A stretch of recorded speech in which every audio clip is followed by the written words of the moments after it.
Olá, pessoal. Boa noite, galerinha do segundo ano A e B do Colégio Padre Viana. É, a gente vai iniciar agora. Eu sei que muita gente tá pensando, né, que a gente vai ter aula de revisão para nossa avaliação. E na realidade a gente não vai ter. Vou explicar o porquê. A gente trabalhou muito bem trabalhado os conteúdos referentes aos vertebrados, às classes. E agora, nessa semana, seria uma aula de revisão. Porém, a gente sabe que nós temos o conteúdo de embriologia para ser trabalhado e o conteúdo de nematóides. Perfeito? Então, assim, a última semana vai ser a semana para a avaliação do primeiro bimestre. Então, se a gente não trabalhar esses conteúdos que estão faltando agora, não vai ser possível trabalhar depois, porque a gente já vai iniciar o terceiro bimestre. Perfeito? Então tá assim, ó. Então, assim, se vocês não forem assistir essa aula agora, por favor, preciso que vocês assistam essa aula. Tanto que a gente falou daqueles indivíduos protostômios, deuterostômios, triblásticos, dos folhetos embrionários, de tudo, né? Toda aquela parte dos invertebrados que a gente falou, a gente começou falando da embriologia, que de fato a gente não tinha concluído. Então, essa aula é extremamente importante. Perfeito, pessoal. Vamos aqui começar a nossa aula sem mais delongas. Hoje a gente vai trabalhar a parte de embriologia animal. O que seria embriologia animal?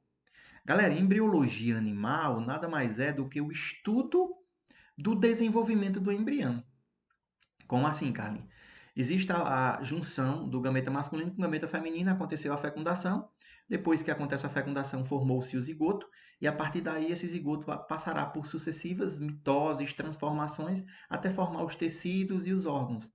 Então, desde a formação da primeira célula até a formação do indivíduo por completo, a gente tem o estudo da embriologia, né? Embriologia animal. Como eu falei para vocês, né?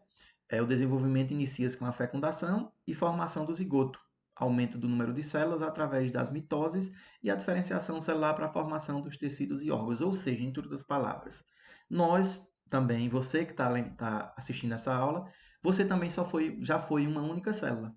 E a partir de inúmeras transformações, de sucessivas divisões celulares, de mitoses, logicamente, cuidado de você não confundir mitose com meiose, meiose para formar gameta, a gente ainda está formando um organismo, então vai ser mitose. Através de várias mitoses e de diferenciações dessas células, foi que formou-se esse indivíduo complexo que você está vendo aí.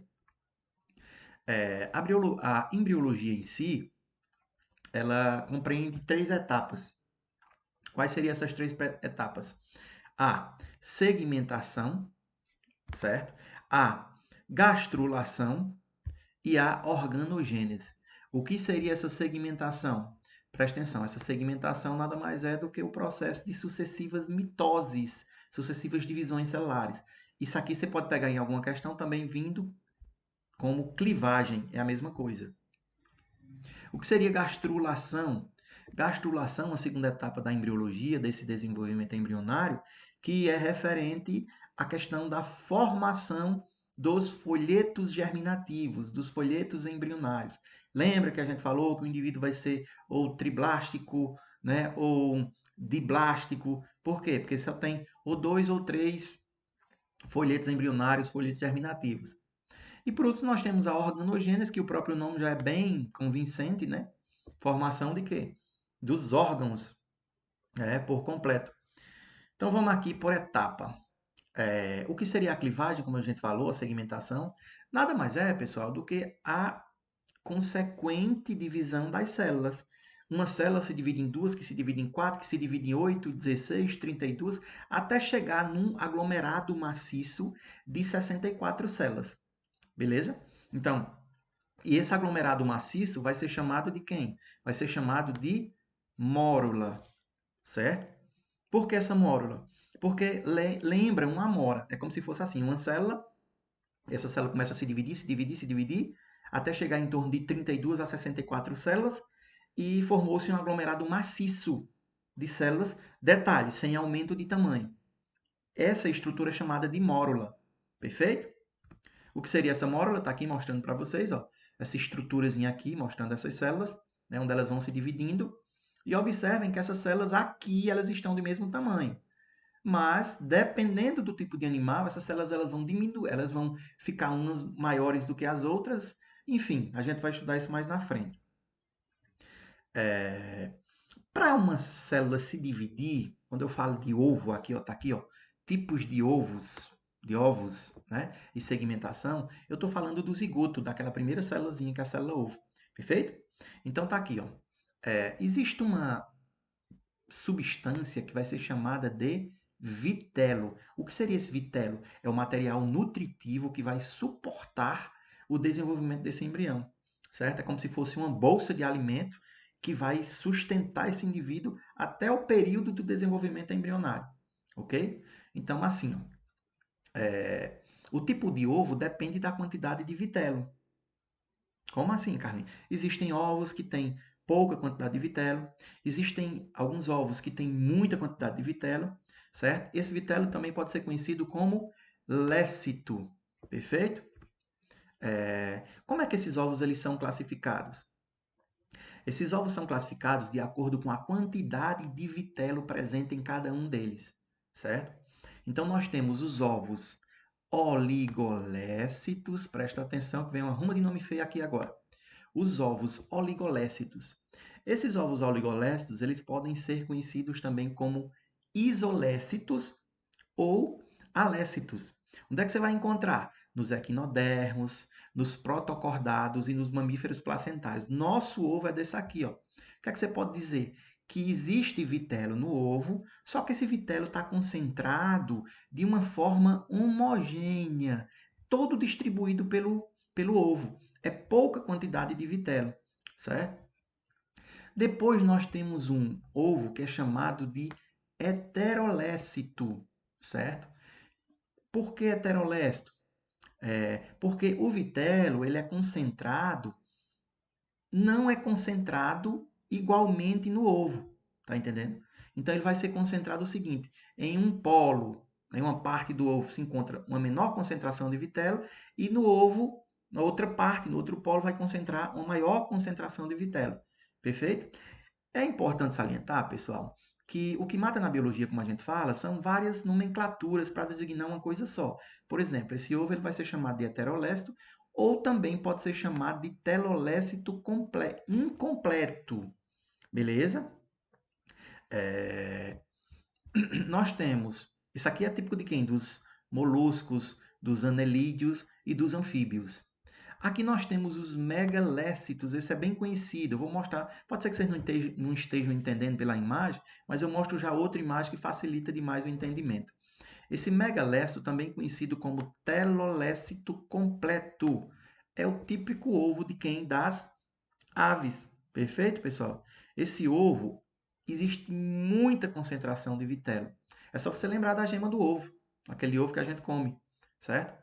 Então, você observa que tem o quê? Ó? Muito vitelo, certo? Distribuído aonde? Praticamente em uma parte do ovo por completo, que é isso aqui, ó, todinho, ó.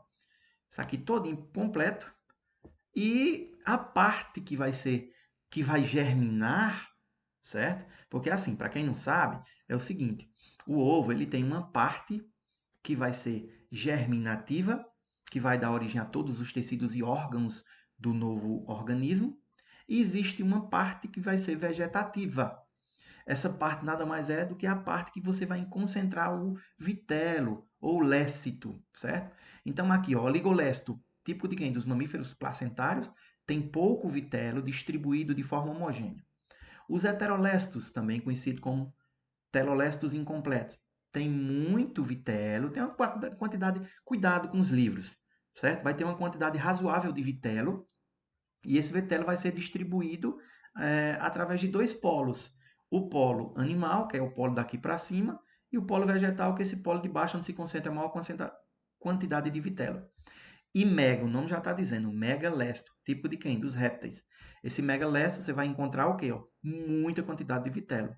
Existe só uma espécie de um discozinho germinativo aqui, que é o que vai dar origem aos tecidos e os órgãos desse novo organismo. E por último, nós temos o centrolécito para finalizar, os 4 tipos de ovos.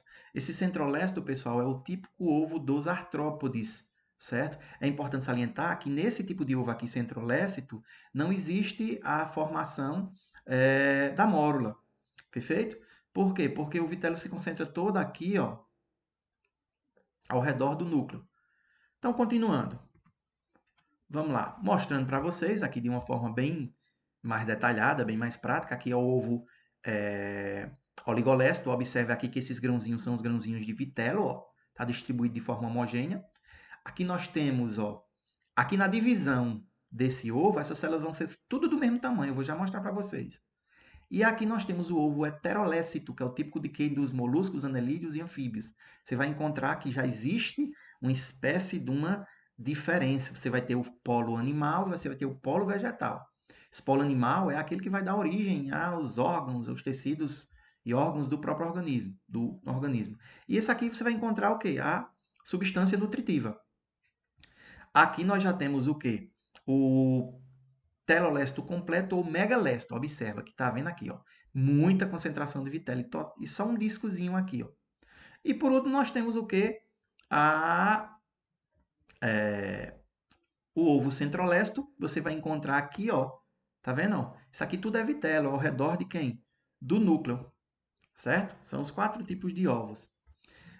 Esses ovos eles vão se dividir, porque você tem um ovo, que é a célula ovo, ou zigoto, e ela começa a se dividir. Uma célula se origina 2, que se origina 4, que se origina 8, e 16, e 32, 64, e por aí vai aquela bagaceira maior do mundo. E isso tudo, pessoal, na primeira semana, certo?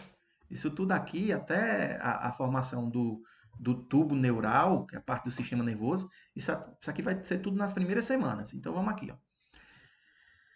Com relação a essa questão dessa divisão, pessoal, segmentação vocês já sabem, né? Segmentação ou clivagem nada mais é do que o processo de divisão dessas células. A divisão dessas células é bem simples, não tem nenhum bicho de 7 cabeças. Ou ela vai ser total, ou ela vai ser parcial. Quando ela é total, a gente chama de holoblástica, certo? Ó, holoblástica está sendo total, ó, total. Quando ela se divide só uma parte, e a outra parte do ovo não se divide, vai ser chamada de meroblástica. Aqui, ó, meroblástica e meroblástica. Prestem atenção, você tem o ovo. Se o ovo se dividir todo, ele vai ser holoblástico. Se o ovo se dividir só uma parte e a outra parte do vitelo ficar e aqui ficar a divisão, então ele vai ser meroblástico. Perfeito? Aí detalhe, existem a questão de cada tipo de classificação do ovo. Por exemplo, o primeiro ovo, que é o ovo dos mamíferos, nosso ovo, ele possui uma segmentação total e igual. Esse total, pessoal, também pode ser substituído por holoblástico, como a gente já falou. Então, é uma segmentação, é uma clivagem, uma divisão que vai ser total e igual. No ovo dos heterolécitos, é uma segmentação que vai ser total, mas não vai ser igual. Por quê? Porque quanto maior a quantidade de vitelo, mais difícil é a divisão celular. Entendeu? Aqui você já encontra uma maior quantidade de vitelo. Então, à medida que eu vou aumentando a quantidade de vitelo, mais difícil é de se dividir naquela parte que tem vitelo. Então, por isso que seria uma segmentação holoblástica e desigual. Por que desigual, galerinha? Porque as células elas vão ficar de tamanhos diferentes por conta da concentração de vitelo. Onde tem menos vitelo, as células se dividem mais rapidamente. Onde tem mais vitelo, as células se dividem muito mais lentamente, ok? E aqui nós temos a segmentação meroblástica parcial, ou parcial no caso, e discoidal. Por que discoidal? Porque você tem o ovo aqui, certo? Tem muito vitelo, e esse discozinho do ovo aqui é simplesmente a parte onde vai germinar, certo? Por isso que chama-se que é discoidal, porque ela é restrita a um pequeno discozinho do ovo. A outra parte é só vitelo, não vai se dividir. E aqui nós temos o que? A segmentação superficial, que seria essa segmentação daquele quarto ovo que a gente viu, certo? Que tem o vitelo ao redor do núcleo, ok? Vamos olhar agora cada um detalhadamente. E já mostramos para vocês, ó, o que é a divisão igual, o que é a desigual. Igual, todos os blastômeros, que são os blastômeros, pessoal, presta atenção. Você tem uma célula, essa célula se divide em 2, em 4, em 8 e por aí vai. Essas primeiras células formadas são chamadas de blastômeros, beleza?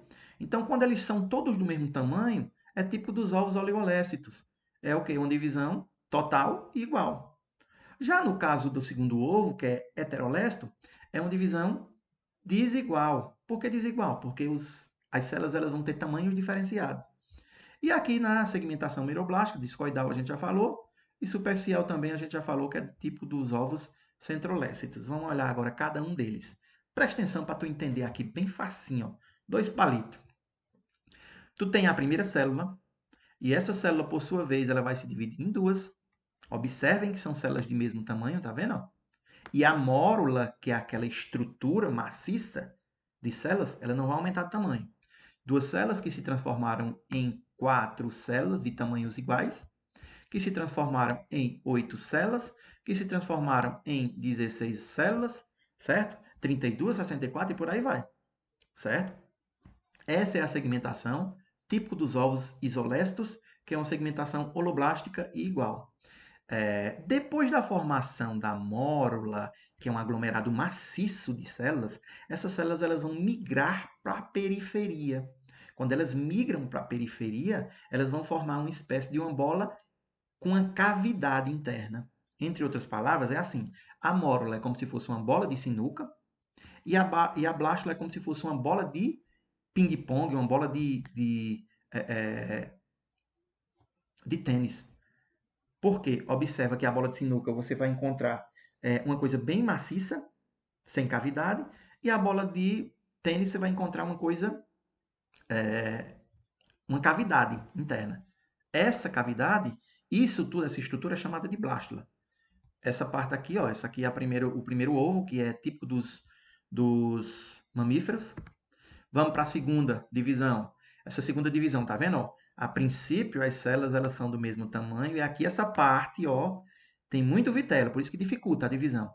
Ó, a segunda divisão vai acontecer normalmente, as células do mesmo tamanho. Já a partir da terceira divisão, observem aqui, ó, que as células elas são de tamanhos diferenciados. Lembrem-se que essas células são chamadas de blastômeros. Mas devido ao tamanho dessas células, essas células recebem outra nomenclatura. Então, aqui as pequenininhas são chamadas de micrômeros, enquanto que as maiores em tamanho são chamadas de macrômeros. Esse é um ovo heterolécito, certo? Que possui segmentação holoblástica, porque é total, e desigual. Perfeito? Vamos para o terceiro ovo, que seria o ovo megalécito ou telolécito completo. Por que é segmentação discoidal, gente?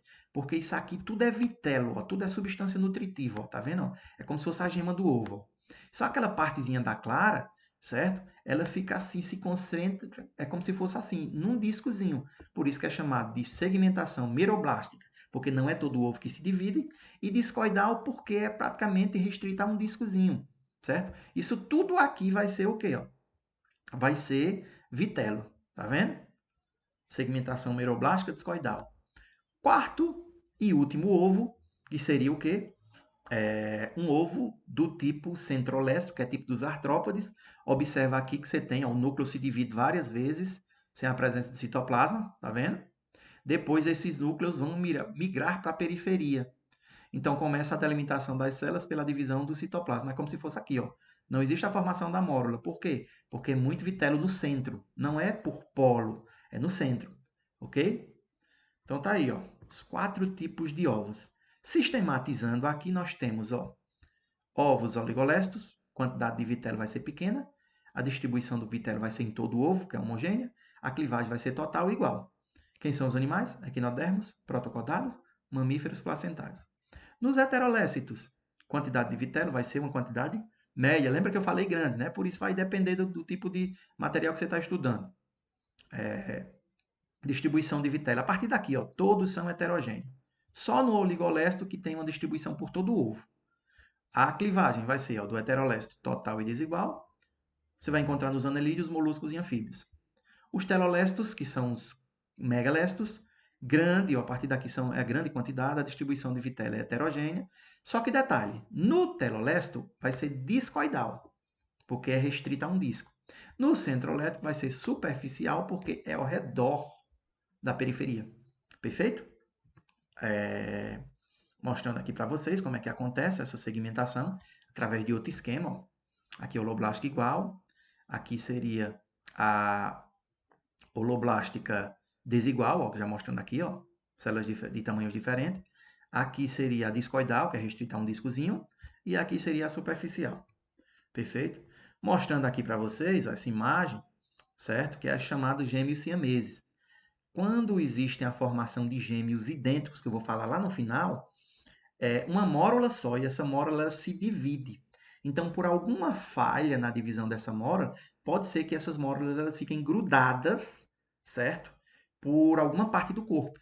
Quando ficam grudados, aqui eu trouxe só para vocês esse exemplo aqui, ó, grudado, no caso pela cabeça aqui, são chamados gêmeos siameses. Mas observem que são ó, iguaizinhos aqui, ó, tá vendo? Porque é típico de quê? De uma mórula só que foi se dividindo em duas, mas teve uma falha. Células-tronco, galera. Células-tronco nada mais é do que a esperança que muita gente tem para a terapia de muitas doenças, né? Então, o que é que acontece nessas células-tronco? Eu falei para vocês que existe a blástula, né? E na formação da blástula, você observa que é o quê? Ó? É uma espécie aqui de uma bolinha, depois da mórula vem a blástula. É a espécie de uma bolinha que aqui você tem uma cavidade. Nessa cavidade, pessoal, você tem dois tipos de células. Você tem as células que ficam para dentro, que são essas daqui que eu estou passando ó, em cima. São as células que vão formar uma massa chamada de embrioblasto. O próprio nome já está dizendo, ó, embrio, porque vai dar origem aos tecidos e órgãos do embrião. E aqui é chamado de trofoblasto. Esse trofoblasto aqui você vai encontrar onde? Praticamente o quê? No endométrio aqui, né? Ele é localizado no endométrio, na placenta. Perfeito? Então, essas células-tronco, elas são originadas daqui, ó. Elas são retiradas daqui justamente para fazer essas terapias. Perfeito? É importante salientar que, no caso dos mamíferos, a blástula dos mamíferos é chamada de blastocisto. A cavidade vai ser chamada de blastocela, certo? E esse aqui é chamado de blastoderma. Perfeito? Continuando, está aqui mostrando para vocês, ó. Trofoblasto, aquilo que a gente mostrou anteriormente, a massa celular interna, que no caso vai ser o embrioblasto, e aqui a cavidade, que é a blastocela. Perfeito?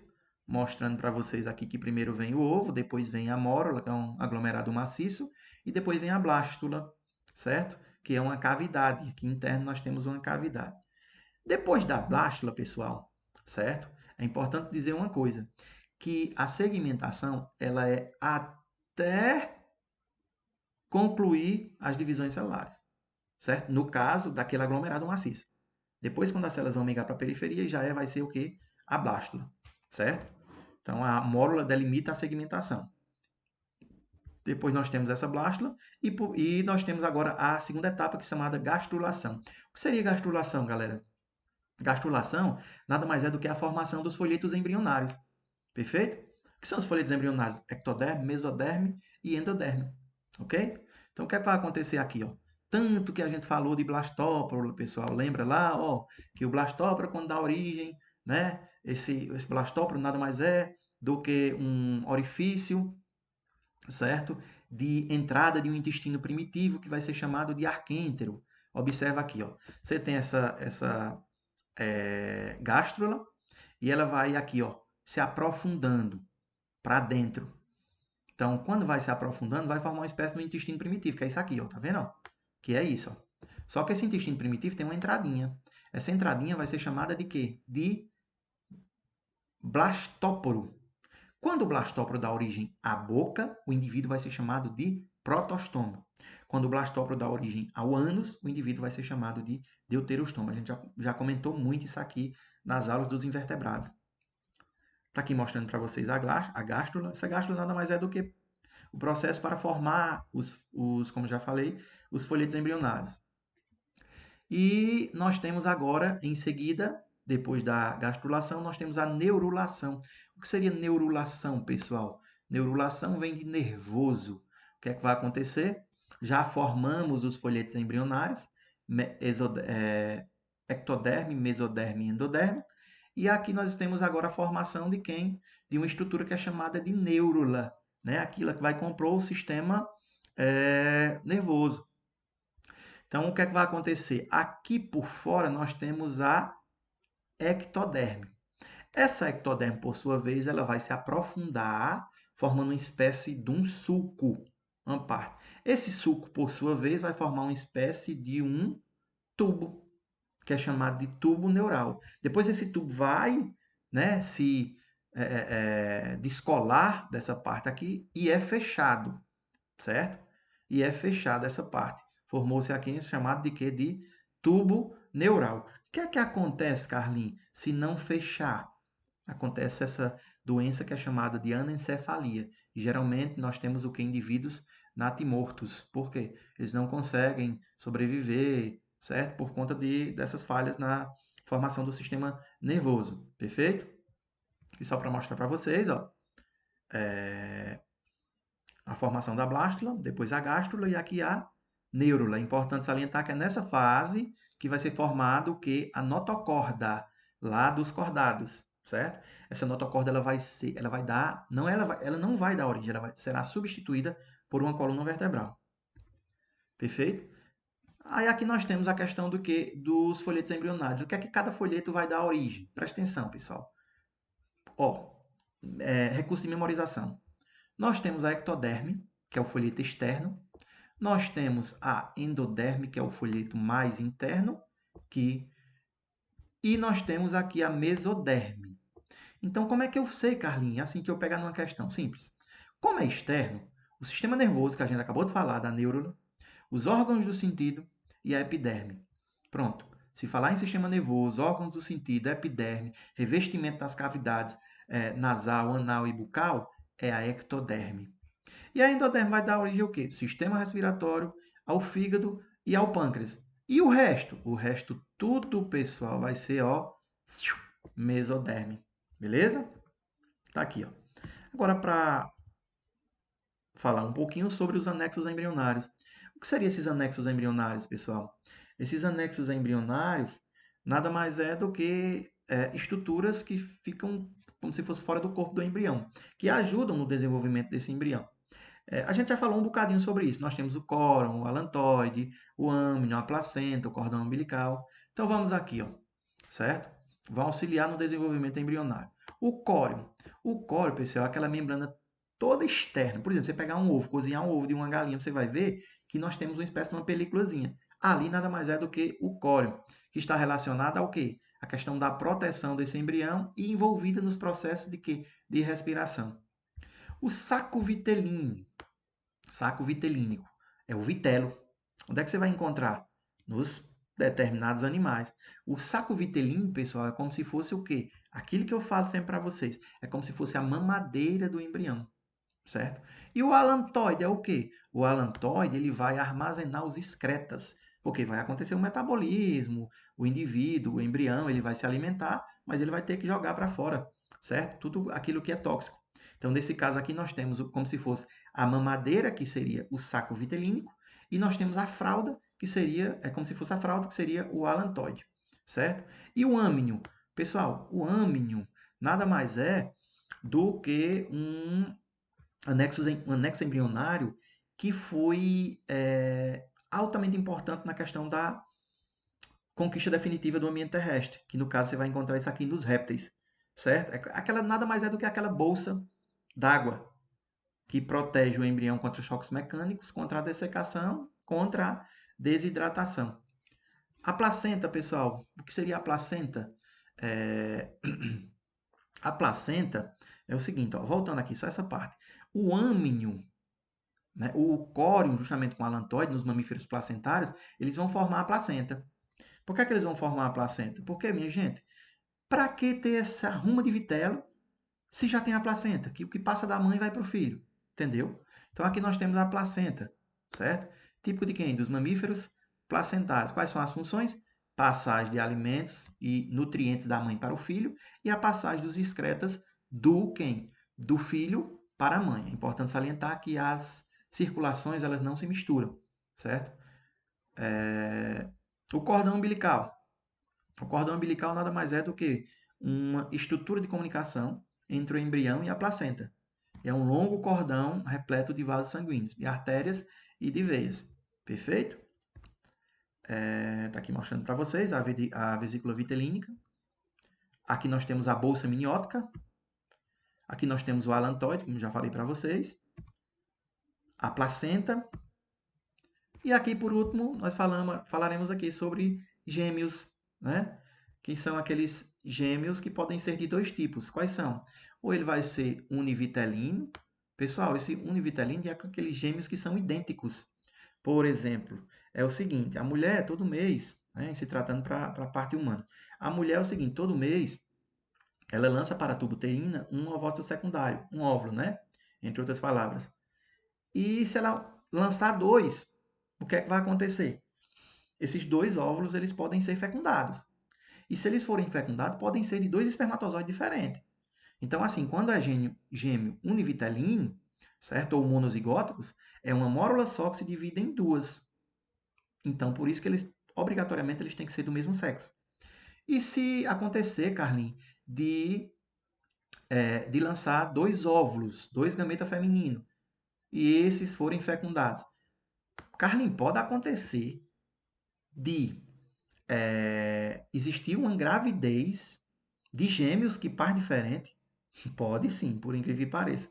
Por quê? Se for um gêmeo bivitelínico ou dizigótico, ela levou para a tuba uterina dois gametas femininos. E esses dois gametas podem ser fecundados por dois espermatozoides de pessoas diferentes. Tá entendendo? Não me perguntem como, mas pode. Tranquilo? Então tá aqui, ó. O que é que eu posso dizer mais? Os univitelinos possuem uma placenta única, enquanto que os bivitelinos possuem duas placentas. Perfeito? Simples, pessoal.